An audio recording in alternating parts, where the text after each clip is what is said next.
नई रोशनी प्रदान करने के लिए तैयार है। समाज का चक्र शुरू होता है शुद्ध युग से,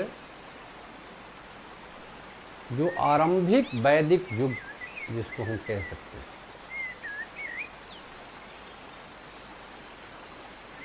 उसका अंत होता है वैदिक युग के अंत होते होते बुद्ध काल के पहले। बुद्ध काल से फिर छात्र युग की शुरुआत होती है।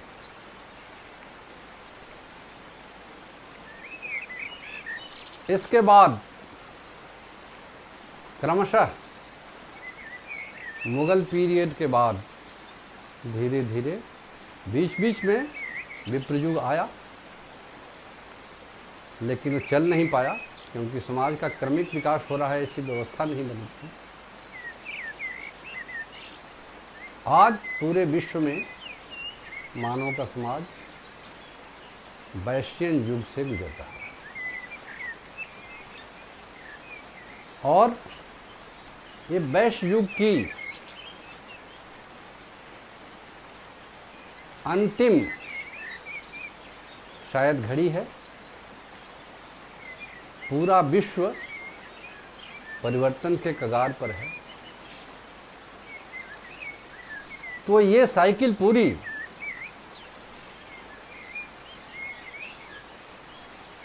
एक बार पूरी होती है, पूरी होती रहेगी आगे भी। इसलिए शूद्र युग से शुरुआत होकर के शूद्र युग में पहुंचना, इसके लिए प्रौत कहता है पूर्णावर्तनेन परिक्रांति ही।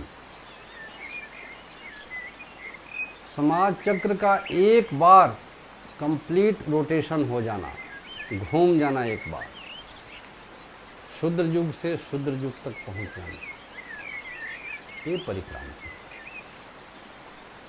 आज संपूर्ण विश्व परिवर्तन के लिए इंतजार कर रहा है, लेकिन मान के चलिए कि वैश्यन युग में हैं और अगला शूद्र युग ही आना है, लेकिन ये तब तक परिवर्तन संभव नहीं है जब तक क्षत्रिय शूद्र और विप्र शूद्र इसमें सहयोग नहीं होंगे। परिवर्तन संभव नहीं है।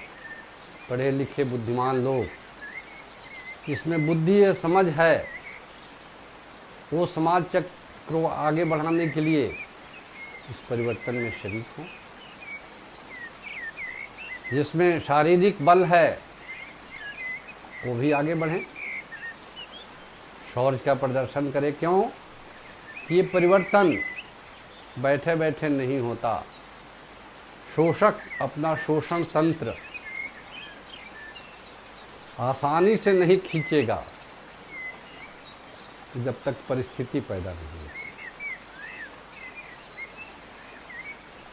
इसलिए परिस्थिति पैदा करना विप्र शूद्र का काम होगा और आगे बढ़ चढ़कर नेतृत्व करना क्षत्रिय शूद्र का काम होगा। जब दोनों मिलकर ये परिवर्तन करेंगे तो होगा शूद्र विप्लव। अब पुनः समाज चक्र एक पूरी परिक्रमा करते हुए शूद्र युग में पहुंचेगा, लेकिन आरंभिक शूद्र युग अब दोबारा नहीं आ सकता। अब दर्शक ये पूछ सकते हैं कि अगला युग परिवर्तन के बाद क्या होगा।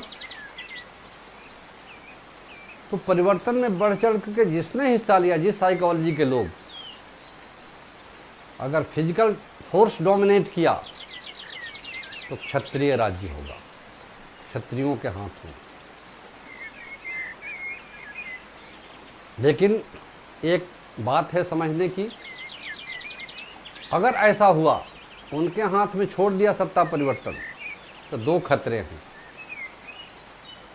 एक तो हो कि ब्लड शेड होगा ज़्यादा, क्योंकि क्षत्रिय साइकोलॉजी है युद्ध में परास्त करके दुश्मन को खत्म करना। वो बुद्धि से नहीं सोचेगा। और उसके बाद इतिहास का अपना अनुभव है कि डिक्टेटरशिप आता है दोस्तों, चाहे थोड़ी दिन में। अगर विप्रो का बाहुल्य रहा, इसमें डोमिनेशन रहा, तो समाज चक्र का परिवर्तन विप्र युग में लाएगा। और ये परिवर्तन खून खराबे वाला नहीं होगा। इसलिए अगला जो शूद्र विप्लव है, कोशिश होना चाहिए कि तैयारी से हो, जल्दीबाजी कोई न करे। अगर जल्दीबाजी होगी, भूख लगी है, तो प्रेशर कुकर का चावल या तो कच्चा रह जाएगा या जल जाएगा। इसलिए जो 4 फैक्टर हैं विप्लवी के, किसी रिवोल्यूशनरी चेंज के preceptor, comprehensive philosophy, cadre training और एक संगठन स्ट्रॉन्ग होता है। इसलिए साथ साथ परिवर्तन के इच्छुक लोगों को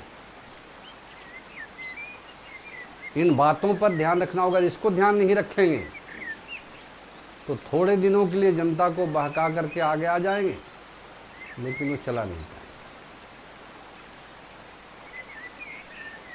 ये देश हमारा है, ये समाज के लोग अपने हैं, सबको खाने के लिए अन्न, पहनने के लिए वस्त्र, रहने के लिए मकान, शिक्षा की व्यवस्था, और बीमार हो तो दवा की व्यवस्था। इस प्रकार से जो परिवर्तन करने वाले लोग हैं, इनको हित शुभ कल्याण की भावना से प्रेरित होकर के परिवर्तन सोचना पड़ेगा। समाज का पूरा गार्जियनशिप देना होगा। इस चैनलिंग प्रोसेस में सद्विप्रों को इमर्ज होने के लिए मौका मिलेगा, देना भी होगा। इसके लिए वैसा ही एजुकेशनल सिस्टम हमको लाना होगा। केवल आज की शिक्षा से काम नहीं चलेगा, फॉर्मल एजुकेशन के साथ informal education, social education, economic education. अगर हम इंजीनियर हैं तो हमको मार्केट इकोनॉमिक्स भी जानना चाहिए, बाजार में सब्जी का क्या भाव। अगर डॉक्टर हैं तो रोगी से ही केवल मतलब नहीं होना चाहिए, समाज से भी मतलब होना चाहिए। प्रोफेसर हैं तो किताबों से केवल मदद नहीं होना चाहिए, आदमी से मदद होना मतलब होना चाहिए। इसलिए सब लोग जब मिलकर ये देश को अपना समझेंगे, समाज में रुचि रखेंगे, तो विश्व तो परिवर्तन के कगार पर है ही। भारत में तो आम और भी पका हुआ है, टपकने की तैयारी, लेकिन आपके पास झोली मौजूद होनी चाहिए, कहीं आम गिर करके फट ना जाए। इसलिए बहुत सावधानी बरतने की आवश्यकता है। प्राउत एक दार्शनिक सिस्टम है, सोशियो इकोनॉमिक फिलॉसफी है, तो कोई पार्टी नहीं है। और हम ये सोशल एजुकेशन दे रहे हैं, सोशियो इकोनॉमिक ट्रेनिंग दे रहे हैं, किसी को बहका नहीं रहे हैं। जो परिस्थिति है, जो होनी चाहिए, उसी का बयान कर रहे हैं, जो प्राउत दर्शन है। अगला सूत्र है वैचित्रम प्राकृत धर्मः समानम ना भविष्यति। अब जो परिवर्तन हुआ, सोशल चेंज हुआ, सोशल साइकिल बदली, युग परिवर्तन हुआ, व्यवस्था बदली, समाज के चिंतन में परिवर्तन हुआ, तो इतना कहने से काम नहीं चलेगा कि 1 रुपये किलो हम चावल दे देंगे। कोई व्यवस्था किसी के घर में आटे की बोरी नहीं पहुंचा सकती। ये बातें सब अस्वाभाविक है। हमको परचेजिंग कैपेसिटी बढ़ाने की इकोनॉमिक्स प्रोसेस में है, लोग खरीद सकें। कहते हैं कि एक बुजुर्ग के साथ उनका ग्रैंडसन किसी मेले में गया और उस बच्चे को एक तोता बहुत पसंद आया, बोला बाबा इसको खरीद दो। बोला बेटा बहुत महंगा है। महंगी चीज इतनी खरीदने के लिए ठीक नहीं। अगले साल फिर, क्योंकि वार्षिक मेला था, अगले साल फिर दोनों गए मार्केट। तब तक बच्चा थोड़ा और बड़ा हो गया। बच्चा भूला नहीं था क्योंकि तोता उसके मन में बैठ गया था। वो तोता तो नहीं मिल सकता, लेकिन तोते तो बिकते हैं मेले में, पशुओं पक्षियों के मेले में। बोला बाबा पिछले साल भी आपने नहीं खरीदा, इस साल तो तोता खरीद दीजिए। बोला बेटा जा करके पूछ के आओ कितनी कीमत है उसकी। बोला बाबा 5 रुपए का एक तोता मिला। बाबा ने कहा बहुत सस्ता है बेटा, खरीद लो। 1 रुपए का तोता खरीदने की परचेजिंग शक्ति नहीं थी बुजुर्गवार को पिछले साल। इस साल उनकी क्रय शक्ति बढ़ गई तो तोता सस्ता लगता है। इसलिए व्यवस्था को, सरकार को, तंत्र को विचारना होगा कि लोगों की क्रय शक्ति बढ़े। नोट बढ़ाने से नहीं होगा, क्रय शक्ति बढ़े। तो इस परिवर्तन में, परिवर्तन की भूमिका अदा करने वाले लोग, समाज के शुभ चिंतक, किसी को गलत वादे ना करें। गलत वादा करने पर झूठा हो जाएंगे, और एक आदमी झूठा हो जाएगा तो उसकी जगह पर अगले साल सच्चा आदमी आएगा, उस पर फिर लोग शक करेंगे। ये भी वही कह रहा। इसलिए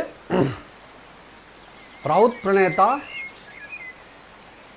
इस पर बहुत स्पष्ट हैं, लॉ ऑफ नेचर को लेके, कि कंप्लीट जीवन दर्शन उनका नेचुरल लॉ के ऊपर आधारित है कि वैचित्रम प्राकृत धर्मः समानम ना भविष्यति। विचित्रता प्रकृति का नियम है, यहाँ कोई भी चीज़ समान नहीं है। दो चीज़ें सिमिलर हो सकती हैं लेकिन आइडेंटिकल नहीं। तो अगर हम कहते हैं कि सबको समान कर देंगे तो 5 फीट और 6 फीट के आदमी को आप समान किधर से करेंगे? ऊपर से करेंगे कि नीचे से करेंगे? इसलिए प्रकृति के नियम को भी हमको ध्यान में रखते हुए लॉ बनाना पड़ेगा। वादा करनी होगी, नहीं तो हम झूठे साबित हो जाएंगे।